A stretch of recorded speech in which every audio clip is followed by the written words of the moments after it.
All right, let's dive in here to the NFC North. So, Milwaukee's best is going to have a lot of fun talking in this one. Milwaukee's best is just going to hype this division as if it's that good. Two of the teams have a win total of 6.5, Chris. It's a barn burner, you know what I'm saying? Like this is the pinnacle. It's not. No, this division is not good. All right, let's just talk. Do we want to just go there and just talk about the Green Bay Packers right off the bat, Scotty? Sure. Do you want to start this one off? What do you think? Or what are your thoughts here? I mean, the Packers surprise me every year in how many games they win. They win a lot of regular season games, Chris. They win a lot of regular season games. Obviously, what's weird about this one is everyone's like, oh, Aaron Rodgers just wins games. If they get to the over on 11, it's because of their defense. And people don't think about that, but it's because of their defense. Their defense, I think, is really, really good. I'm worried about the offense. I love Aaron Rodgers. I think the offensive line could be all right. I think Aaron Jones is nice. You have Dylan as the RB2. That's fine, but who's he throwing to? Maybe, Romeo Dobbs is the sensation now. You got Lizard, the Lizard. The Lizard King. Who's not the Lizard King, it's Alan Lazard, but ultimately I can't go over. I can't predict them to win 12 games. They have no business winning 12 games. If they win 12 games, they're absolutely losing in the first round of the playoffs, Chris. Or the first game they play. Yeah, I'm taking the under. I mean, Milwaukee's going to hate me on this. I got the under in Green Bay. I got the over in Minnesota. We're talking about the top two teams in the division here. We'll get to Minnesota here in a second. You want to talk about disturbing? Disturbing was that NFC game against the Niners in the playoffs. That was disturbing. Like, the Niners didn't score a touchdown, and the Packers lost at home in Lambeau. Like, Think about that. The two-time consecutive MVP lost at home in his first playoff game of that year to a team that's offense did not score a touchdown. It's like that.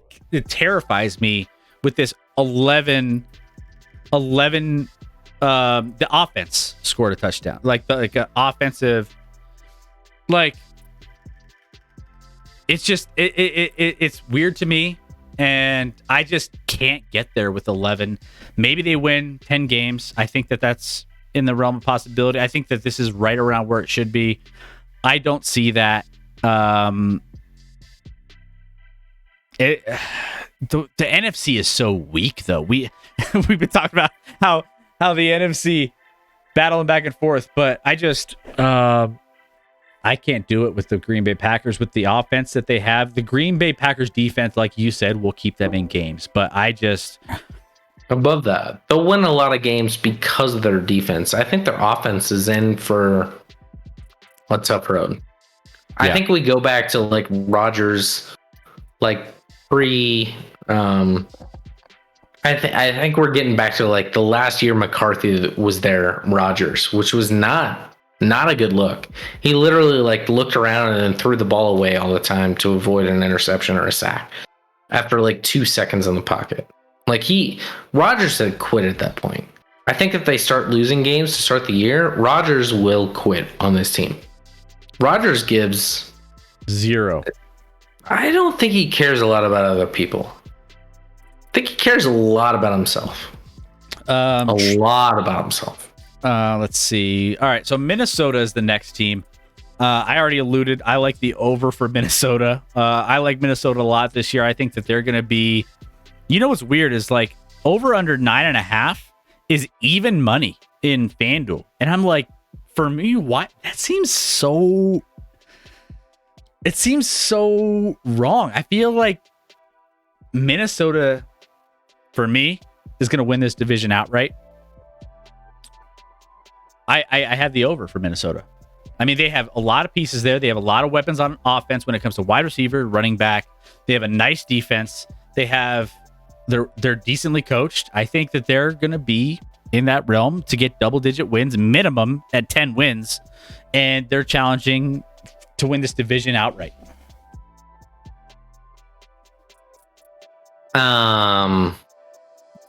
Sorry. We haven't done the Lions yet, Chairman. So, listen, I think we both know where this is going. We both picked the Vikings to win this division. Oh, yeah. When we were talking divisions a month or two ago. I think it's relying on this offense. I think this offense, you have Justin Jefferson, you have Dalvin Cook, you have a decent offensive line, Adam Thielen, you have another wide receiver that's going to be really good. With Kirk Cousins, who everyone hates Kirk Cousins, but what he does is he puts up really good stats. With a team that now is getting upgraded coaching on offense with Kevin O'Connell coming in, the guy from the Rams. Now as the head coach, I think that's going to be an upgrade, and that offense is going to run even better in a division that I don't think is that strong, in an NFC that's not that strong. Give me over 9.5 while I go do a Cody Yellow, Chris. Cool. And I'll dive into the Detroit Lions here next. So we both like Minnesota over. Packers Vikings week 1. Who you got? Ooh. What's the spread on that game, by the way? I'm just curious. Let me pull this up real quick. I'm genuinely curious. So week 1 NFL. Pull this up. Packers. So Vikings favored. Packers favored at Minnesota. Give me the plus 2.5 on Minnesota. I think the money line winning outright is like a great. I don't know. I like Minnesota at home week 1. That's going to be an amped up Minnesota crowd. They go crazy out there. A lot of people taking Green Bay in the chat. This is week 1, Mackie. What's up, Mackie? By the way, need 5 more subs for Chris to do the one chip challenge. That's true. Very true. I honestly, I forgot about that, Rec. I forgot about that. I'm not going to lie. Give me a small play on the money line for Minnesota to beat Green Bay week 1. Bet for a bomb chip. Ooh, Milwaukee's. You're talking about language. Throw that in the chat. Or throw that in the bet, the ActionLab bet, and we have in our Discord. Throw that in there. I'll do it.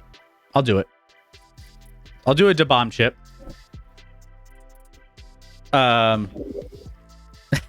Scotty, we were just talking week 1, Minnesota, Green Bay. Who you got? Minnesota's plus. That's at Minnesota, at right? Minnesota plus 2.5 for Minnesota. I was like, I'll take Minnesota, and Milwaukee's like, I'll bet for a bomb chip. So like a chip with the bomb on it.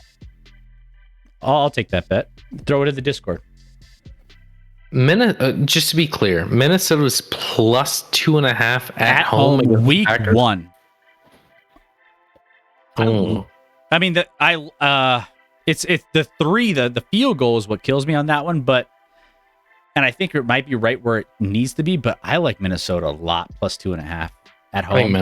I think Minnesota wins that game. That's what I said. I had a small bet money line. I really, really do. Detroit. Can I just say over instantly? I like over 6.5 on Detroit. I think Detroit is going to be a team. We've seen them in Hard Knocks. They're well. I love how could you not like Detroit after watching Hard Knocks? By the way, I think that it's a bet. It's Milwaukee. All right, let's do it. Perfect. Guys are, one of you's eating a hot chip. Is that the bet? That's the bet for me. We didn't set parameters for Milwaukee. Still has to throw in his end of the bargain, but probably. I mean, if you're eating a hot chip, that's how many subs is that, Chris? Minimum 10. I think minimum. We go. Let's meet in the middle and say 13, because I would have said 15. Okay, 13 subs. I love the Lions here. I think the Lions They got Aiden Hutchinson. I think he's going to make a big deal early on in this Lions defense. I think that the Detroit Lions are just a fun team to watch. I think they're going to be a competitive team. I think they were competing last year. They were close games, game after game.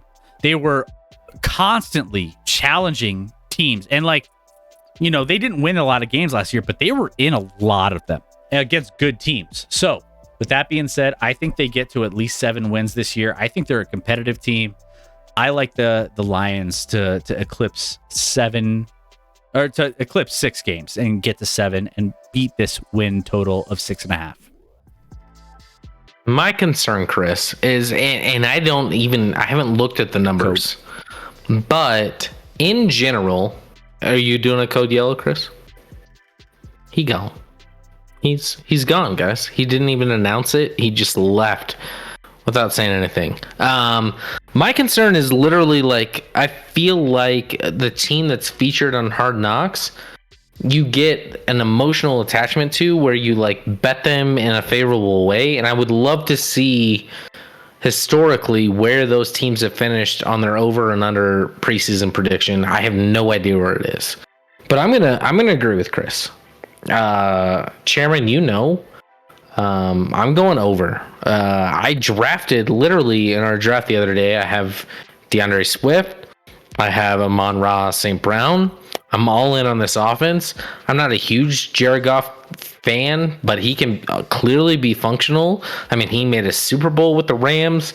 He can be better than what we think he can be. That offensive line can shore up. You got pieces on the defensive line now with Aiden Hutchinson, hopefully. There's a lot of pieces here. Like, there's no way after watching Dan Campbell in this show that I'm taking the under.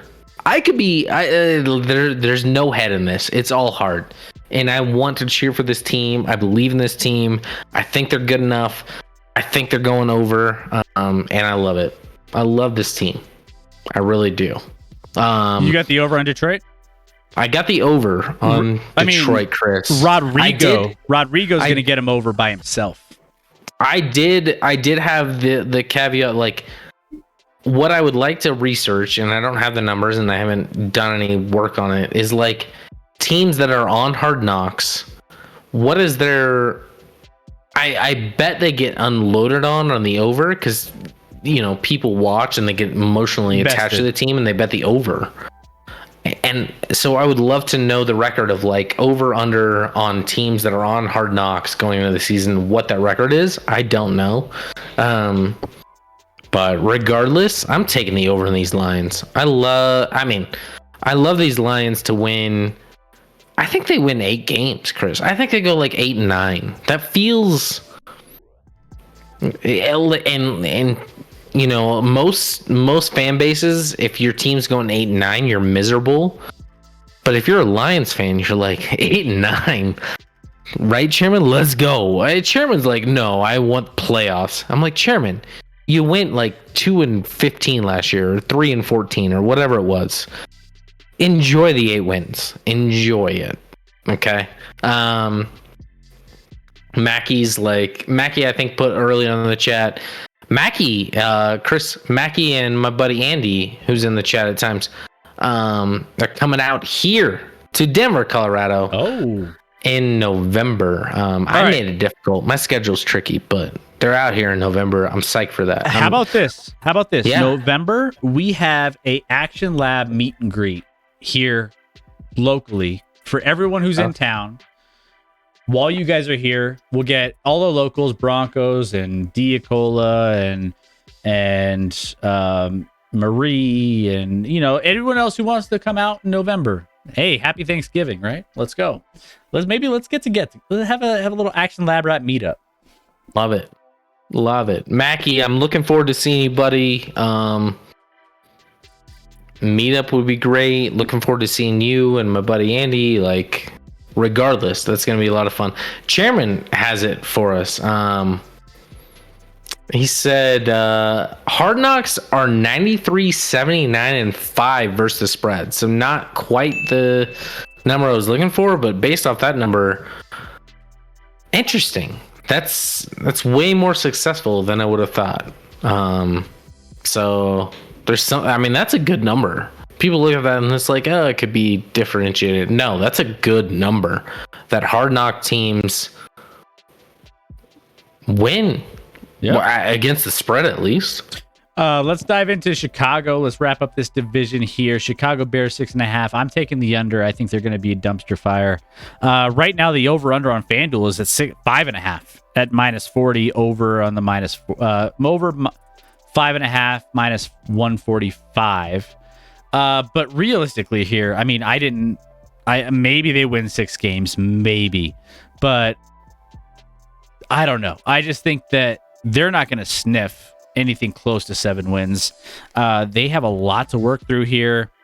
Chicago has been, new coach, new management, everything else. I mean, that's what we're dealing with in Denver, right?